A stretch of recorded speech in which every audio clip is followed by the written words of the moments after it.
सच्ची जिंदगी। पत्नी और पति में झगड़ा हो गया और पति और बच्चे खाना खाकर सो गए तो पत्नी घर से बाहर निकल गई, यह सोचकर कि अब वह अपने पति के साथ नहीं रह सकती। मोहल्ले की गलियों में इधर उधर भटक रही थी कि तभी उसे एक घर से आवाज़ सुनाई दी, जहां एक स्त्री रोटी के लिए ईश्वर से अपने बच्चे के लिए प्रार्थनाएं कर रही थी।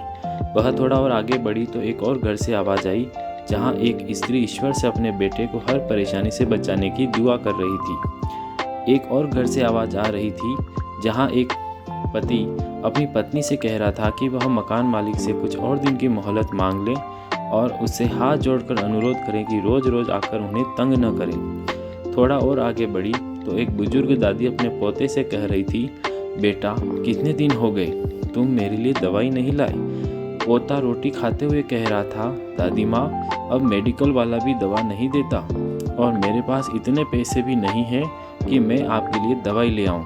थोड़ा और आगे बढ़ी तो एक घर से स्त्री की आवाज़ आ रही थी, जो अपने भूखे बच्चों को यह कह रही थी कि आज तुम्हारे बाबा तुम्हारे खाने के लिए कुछ न कुछ जरूर लाएंगे, तब तक तुम सो जाओ।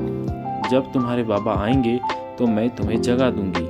वह औरत कुछ देर वहीं खड़ी रही और सोचते हुए अपने घर की ओर वापस लौट गई कि जो लोग हमारे सामने खुश और सुखी दिखाई देते हैं, उनके पास भी कोई न कोई कहानी होती है। फिर भी यह सब अपने दुख और दर्द को छुपाकर जीते हैं। वह औरत अपने घर वापस लौट आई और ईश्वर का धन्यवाद करने लगी कि उसके पास अपना मकान, संतान और एक अच्छा पति है। हाँ, कभी कभी पति से नोक-झोंक हो जाती है, लेकिन फिर भी वह उसका बहुत ख्याल रखता है।